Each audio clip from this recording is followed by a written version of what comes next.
कैसे देख रहे हो इस घटना को, जैसे कि कोलकाता में एक लेडीज महिला डॉक्टर के साथ ऐसी घटना घटी।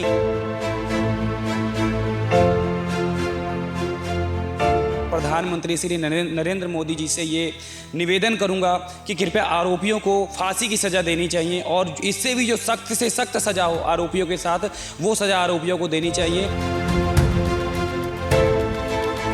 उनके साथ जो रेप और उनके साथ मर्डर की घटना हुई, पूरा देश इस दर्दनाक घटना को पूरा देश अभी तक नहीं भूल पाया और पूरे देश में एक डर का माहौल है। कोई भी माँ बाप अपने बच्चों को, कोई भी माँ बाप अपनी बेटियों को बाहर भेजने से डर रहे हैं। मैंने किताबों में पढ़ा था कि इंसान पहले जानवर था, पर इंसान पहले नहीं, इंसान अब जानवर है। पहले इंसान जानवर तो ज़रूर था, पर आज सभी सुविधा होने के बावजूद भी इंसान आज जानवर है। इस वहशी दरिंदे ने, संजय रॉय ने और उसके साथ जो भी आरोपी थे, ऐसे वहशी दरिंदों को ये चेतावनी दूंगा कि कृपया वो इस संतावना को बंद करें और समाज में सभी को अपनी बेटियां समझें। माता रानी की कंजकों को हम पूजते हैं और अपने घरों में बुलाते हैं कि माता रानी की कंजकों भेजे और हम कंजक पूजन करेंगे, लेकिन लगता नहीं है परिवार, आजकल परिवार भी अपनी बच्चों को कैसे सेव रखेगा। और कन्या पूजन से नहीं, हम सभी को अपना मन साफ करना होगा। सभी की बेटियां हमारी बेटियां हैं। ऐसे नहीं कि हमारी बहन ही हमारी बहन है, वो दूसरों की बहन भी हमारी बहन है।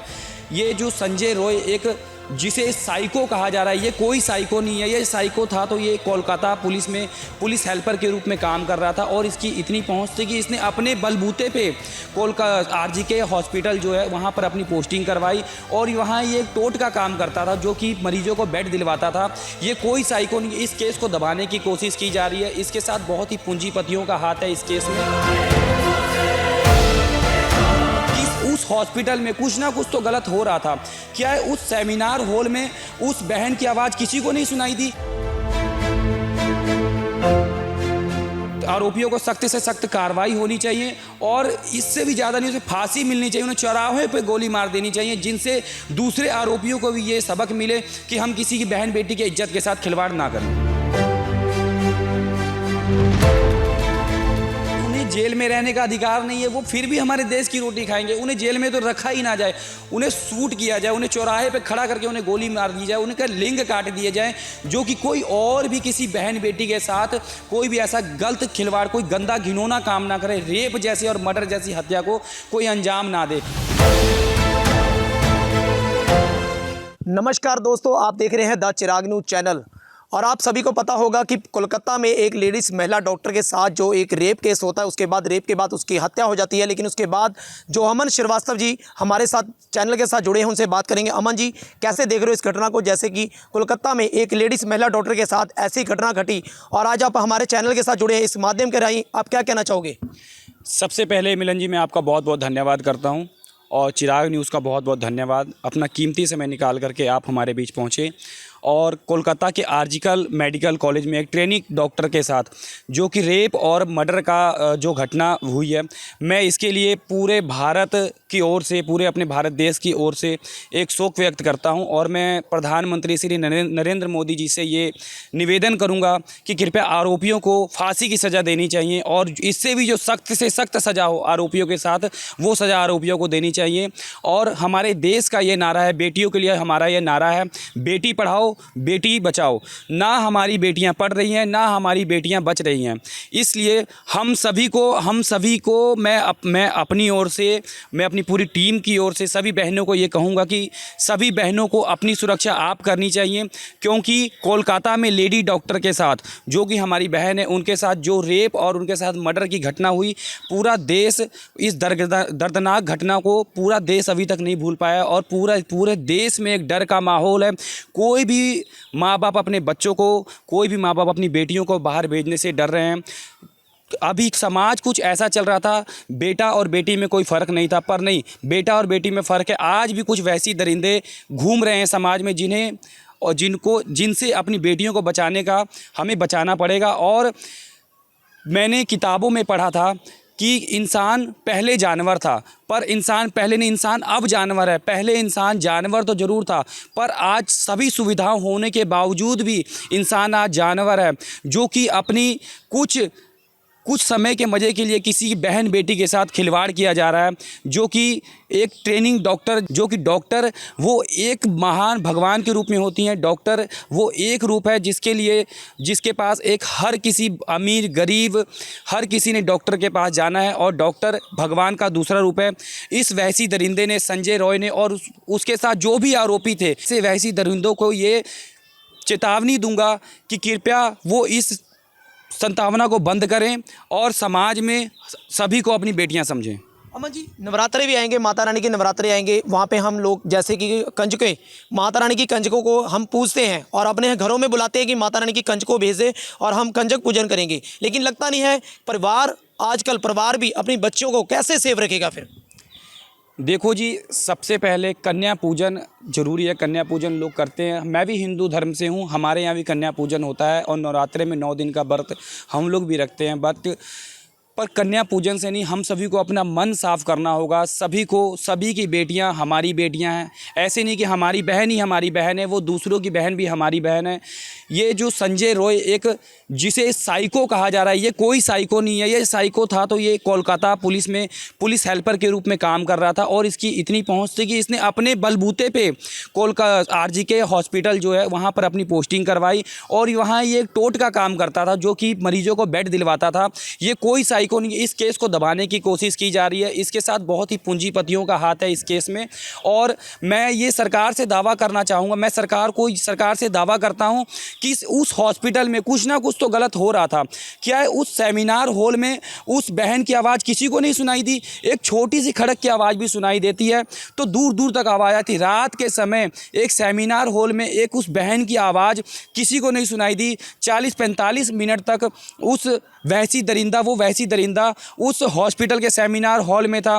क्या एक जो ट्रेनिंग डॉक्टर थी, जो ऑन ड्यूटी थी, रात 1 बजे के बाद और सवेरे 10 बजे तक उसे किसी ने नहीं खोजा? 6 से 7 घंटे अगर वो लापता रही तो जो ऑन ड्यूटी डॉक्टर थे, किसी ने तो पूछताछ की होगी कि हाँ, हमारी लेडीज़ डॉक्टर कहाँ पर हैं।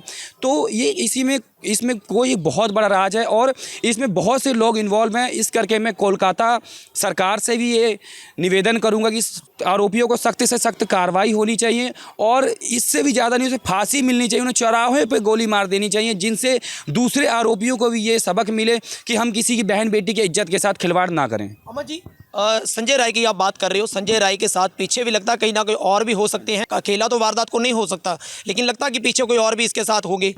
संजय रॉय अकेला नहीं जी, इसके साथ और भी लोग हैं। संजय रॉय अकेला कैसे हो सकता? पोस्टमार्टम रिपोर्ट में 150 ग्राम सीमेंट बताया गया, और ये किसी एक अकेले आदमी का नहीं हो सकता। पोस्टमार्टम रिपोर्ट तो झूठी नहीं हो सकती, और ये किसी एक अकेले आदमी का नहीं हो सकता। संजय रॉय कोई साइको नहीं है, साइको इसे बताया जा रहा है। अगर ये साइको था तो कोलकाता पुलिस में ये कैसे ड्यूटी कर रहा था? कोलकाता पुलिस में ड्यूटी करता, और इसका बहुत अच्छा आना जाना था, बहुत अच्छी इसकी जान पहचान थी। ये कोई साइको नहीं है। इसके साथ और भी पूंजीपति लोग हैं। जो पूर्व प्रिंसिपल हैं संदीप घोष जी से ये सवाल किया जाए कि क्या उन्हें उस पीड़ित परिवार को किस डॉक्टर ने फ़ोन किया, आरजीके हॉस्पिटल से किसने फ़ोन किया कि आपकी लड़की ने सुसाइड कर लिया? 3 घंटे तक पीड़ित के माँ बाप को उसकी बच्चियों से नहीं मिलाया गया। वो रोते रहे, बिलखते रहे कि मुझे अपनी बच्ची से मिला दो। उन्हें यह बताया गया कि आपकी बेटी ने सुसाइड किया है। उन्हें ये क्यों झूठ बोला गया? सबसे पहले पुलिस ने और हॉस्पिटल मैनेजमेंट ने इस घटना को दबाने की कोशिश की कि हॉस्पिटल का नाम खराब ना हो, इस करके, और वहाँ कोलकाता पुलिस ने भी इस घटना को दबाने की कोशिश की, और उन्हें उनके माँ बाप को ये बताया गया कि आपकी लड़की ने सुसाइड किया है। उनकी लड़की ने कोई सुसाइड नहीं किया था। और मैं भारत सरकार का बहुत बहुत धन्यवाद व्यक्त करता हूं, स्वास्थ्य मंत्री का बहुत बहुत धन्यवाद व्यक्त करता हूं, जिन्होंने सीबीआई जांच की मांग को जी बिल्कुल, सीबीआई की जांच वहाँ हो रही है, लेकिन बाकी बिल्कुल सच है, सीबीआई की जांच चल रही है, सीबीआई पूरी जांच कर रही है। जबकि संजय राय का आपने नाम बताया, संजय राय है वो तो चलो गिरफ्तार हो गया, लेकिन उससे बड़े खुलासे भी हो सकते हैं, जिसके लिए सीबीआई अगर जांच कर रही है, वहाँ पे लगी हुई है। परिवार को इंसाफ की कैसे गुहार लगा रहे हो? मैं तो जी देखो, सीबीआई से ये मांग करूंगा कि जल्द से जल्द आरोपियों पे सख्त कार्रवाई होनी चाहिए। सख्त कार्रवाई नहीं, उन्हें जेल में रहने का अधिकार नहीं है, वो फिर भी हमारे देश की रोटी खाएंगे। उन्हें जेल में तो रखा ही ना जाए, उन्हें शूट किया जाए, उन्हें चौराहे पे खड़ा करके उन्हें गोली मार दी जाए, उनका लिंग काट दिया जाए, जो कि कोई और भी किसी बहन बेटी के साथ कोई भी ऐसा गलत खिलवाड़, कोई गंदा घिनौना काम ना करे, रेप जैसे और मर्डर जैसी हत्या को कोई अंजाम ना दे। और कहा जाता है कि छोटे कपड़े, क्या हमारे घर में बहन बेटियां होती हैं, हमारा मन उन पे क्यों नहीं डोलता है? ये दूसरे की बेटियों पे ही हमारा मन खराब होता है, या फिर संजय रॉय जैसे वैसी दरिंदे रोज़ घूमते रहते हैं। इस करके मैं पूरे भारत सरकार से, हर स्टेट की सरकार से निवेदन करूंगा कि इस जैसी घटनाओं में बिल्कुल भी ढील ना बरती जाए और आरोपियों पे सख्त से सख्त कार्रवाई की जाए। आप हमारे चैनल के माध्यम के राही क्या कहना चाहोगे उस परिवार को? कैसे इंसाफ की क्या मांग कर रहे हो? कैसे कि आरोपी एक तो गिरफ्तार हो गया, अब बड़े खुलासे कब होंगे? देखिए जी, मैं इस चैनल के माध्यम से परिवार को के दुख की घड़ी में उनके साथ हूँ, और मैं ये भारत सरकार से, श्री नरेंद्र मोदी जो हमारे देश के प्रधानमंत्री हैं, उनसे ये आग्रह करूँगा कि आरोपियों पर सख्त से सख्त कार्रवाई होनी चाहिए, उन्हें फांसी की सज़ा देनी चाहिए, उन्हें चौराहे पर खड़ा करके उन्हें गोली मार देनी चाहिए। जी बिल्कुल, अमन श्रीवास्तव जी जो हमारे साथ मौजूद है। दोस्त वीडियो देख रहे हैं, इसको शेयर जरूर करें और अपने कमेंट करके बताएं। जैसे कि ये कोलकाता में एक लेडीज़ महिला डॉक्टर के साथ ये जो गलत हरकत की गई है, जिस दरिंदे को कार्रवाई कैसी होनी चाहिए, आप कमेंट करके जरूर बताएं। अगली अपडेट जल्दी हाजिर होंगे, उतनी देर आप बने रहें द चिराग न्यूज़ चैनल के साथ।